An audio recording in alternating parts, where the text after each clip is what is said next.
Salut à tous et à tous, c'est Spytrap et aujourd'hui on se retrouve sur une nouvelle vidéo sur Gorillaz.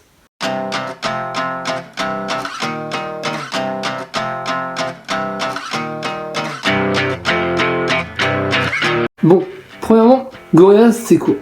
Il s'agit d'un groupe de musique alternative dit virtuelle, dans le sens où il est constitué de personnages fictifs et vendant une histoire elle aussi créée de toutes pièces. Quand je dis que Gorillaz c'est de la musique alternative, c'est pas totalement le cas. C'est juste que le groupe joue tellement de styles variés qu'on peut pas vraiment le placer dans une case. Même si Gorillaz est principalement connu pour son côté fictif, l'histoire que racontent les clips, etc., dans cette vidéo je vais plus m'attarder sur le côté réel, les vraies personnes derrière ce groupe et quelle en est l'histoire. Avant tout, il faut savoir que Gorillaz a commencé grâce à deux personnes, Damon Albarn et Jamie Hewlett. Damon étant le chanteur du groupe et aussi connu pour avoir été le chanteur de Blur, un groupe plutôt connu dans les années 80-90.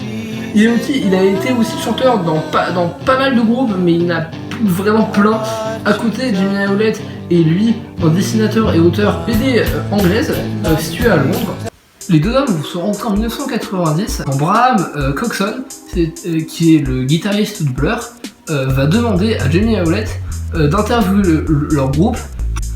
En effet, Braham est fan du travail de Jamie Hewlett, surtout de son comic Stanger. Petite anecdote, à la base, Jamie n'aimait vraiment pas Damon, et Jamie, lui non plus, ne l'aimait pas. Mais finalement, malgré leurs différends, ils réussirent à bien s'entendre. Et finalement, vont devenir colocataires. Et d'ailleurs, leur idée de créer Gorillaz est plutôt drôle. Car c'est en regardant MTV, une chaîne de toute façon des années 90 qui diffusait que des clips, que en fait ils se sont rendus compte que les programmes étaient très ennuyants et très répétitifs. C'est ainsi que leur est venue l'idée de créer un groupe animé avec des personnages créés de toutes pièces, des personnages donc en dessin animé et qui pourraient raconter une histoire. Et en effet, ça a marché. Grâce à leur premier clip Clint Eastwood, rien que ça les a rendus plutôt connus, car les gens n'étaient pas habitués à voir des clips qui étaient animés.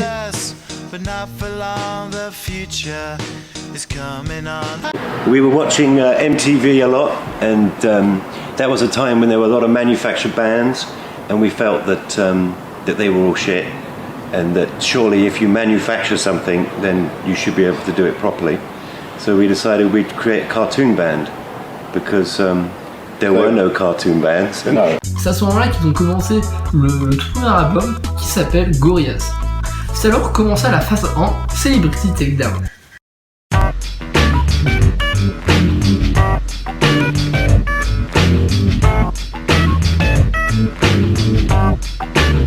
En fait, il y a plusieurs phases de Gorillaz, en tout pour l'instant il y en a 6, et elles déterminent chacun une période du groupe, que ce soit dans l'histoire fictive que racontent les clips, ou bien juste en fonction de l'album, car la plupart des phases sont déterminées en fonction des albums de cette période.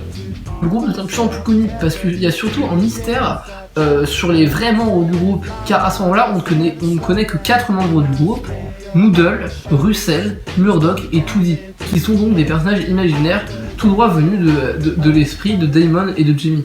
À ce moment-là, le site gorillaz.com est ouvert, et en fait ce n'est plus le même site qu'on connaît aujourd'hui, qui est donc aujourd'hui un site avec plein d'enseignements, les nouveaux clips, un store, etc.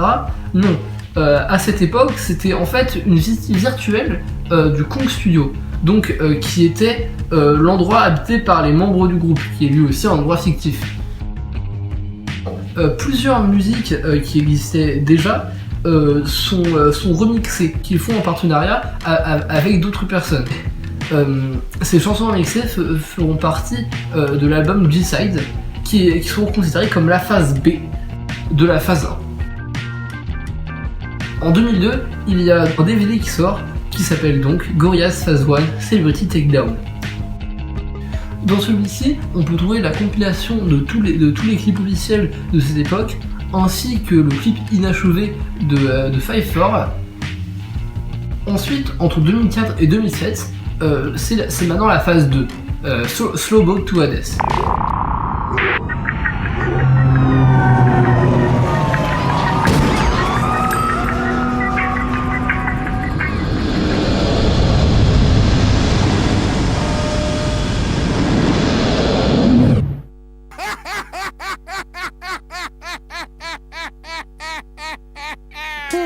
Il y a beaucoup de clips plutôt connus, voire même très connus de Gorillaz qui sortent à cette époque. Le DVD du même nom, donc Slow Boat to Hades, sort aussi, lui en 2006. Comme le dernier, il contient donc une compilation des clips officiels. Mais aussi, il y a une différence majeure avec l'autre, c'est la page d'accueil. En effet, c'est une reconstitution du site, donc une visite virtuelle de Konk Studio. Et en fait, le menu principal joue beaucoup sur l'interactivité, car on peut vraiment tout visiter. Et c'est ça qui va encore plus renforcer l'histoire et le lore autour de tout ça.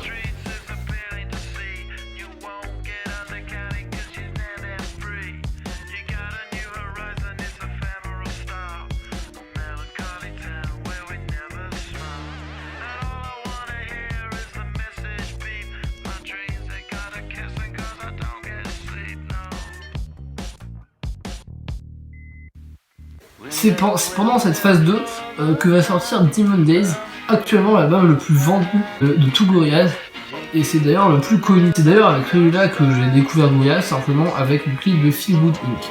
À ce moment-là, il y a aussi un projet parallèle qui est créé qui s'appelle Reject False Icon, qui est censé en fait critiquer la popularité des artistes britanniques à ce moment-là. C'est censé être un film, mais qui finalement n'a jamais eu lieu, et qui est maintenant un documentaire sur le groupe. D'ailleurs, l'idée de film reviendra souvent, mais n'aboutira jamais. Du moins, pour le moment. J'aurais pu continuer à parler de la phase 2 pendant encore longtemps, surtout avec l'album Demon Days qui est quand même le plus connu, mais en fait je veux que cette vidéo soit quand même plus courte, car je vais faire d'autres vidéos qui parleront plus en détail de chacune des phases de leurs albums. C'est donc à partir de 2010 que va commencer la phase 3, Escape from Plastic Beach.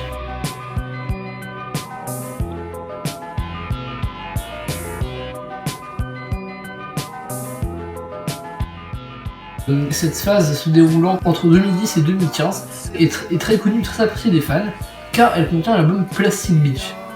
Cet album, c'est un des plus chargés au niveau de l'histoire. Mais encore une fois, je ne peux pas en parler de cette vidéo, mais dans une vidéo dédiée qui sera vraiment pour le lore, pour toute l'histoire, etc.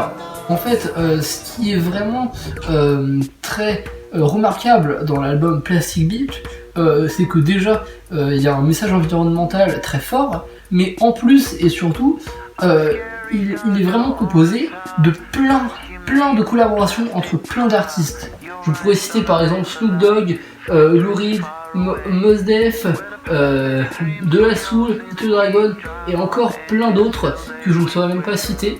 En tout cas, c'est vraiment un album plutôt connu et comme je l'ai dit avant, très apprécié des fans, qui a donc pour caractéristique cette collaboration immense entre les personnes.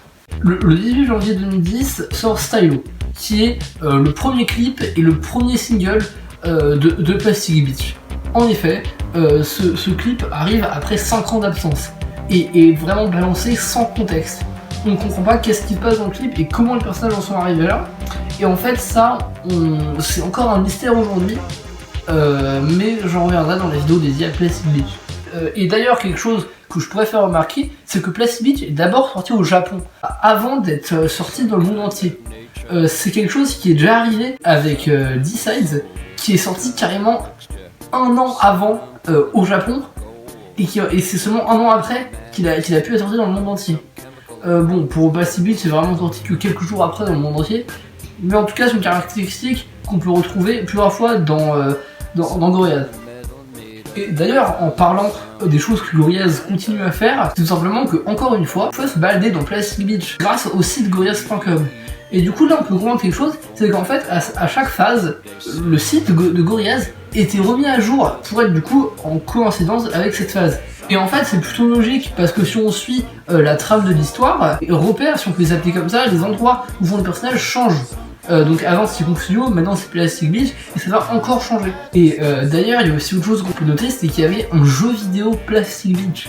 Je m'en souviens au moins, quand j'ai découvert le groupe en 2016, je me souviens que sur mon iPad, sur l'Apple Store, j'avais la possibilité d'acheter le jeu Plastic Beach. Le problème c'est qu'il était quand même vachement cher, enfin d'ailleurs, pas si cher que ça, mais en vrai, 27€ pour un jeu, en plus un jeu mobile. Pour moi à l'époque j'étais habitué qu'à acheter des jeux maximum à 2€. Du coup pour moi c'était vachement cher et j'aurais jamais pu m'imaginer y jouer. Et d'ailleurs, maintenant que je suis vraiment concerné par le lore, je m'intéresse vraiment, je regrette de ne pas avoir pu jouer à ce jeu, parce qu'on peut trouver des vidéos sur YouTube, etc., où on voit qu'en fait, ça avait mais vraiment plein d'informations sur le lore et sur les relations entre les personnages et tout. Du coup, je regrette un peu, parce qu'aujourd'hui, ce jeu est plus disponible et il en reste vraiment que très peu de traces.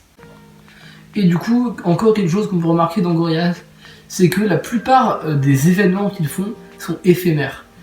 C'est-à-dire qu'en fait, ils vont créer des choses avec des fois un engagement de ouf, mais qui va rester éphémère. Comme le site de Conxio qui finalement va disparaître. Pareil pour le jeu vidéo Plastic Beach, ils ont fait un jeu vidéo entier, qui d'ailleurs reprenait un peu des codes du jeu de rôle, etc. Et maintenant il n'est plus disponible. Et du coup, cet aspect éphémère qu'a Gorillaz, on va encore le retrouver dans les autres phases. Par exemple, la phase 4.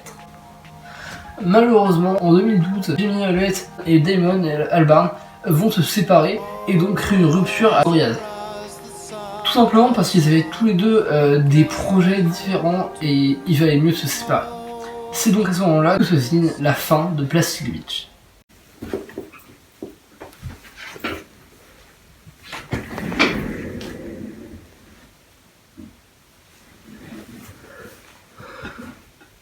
J'ai enfin fini le montage.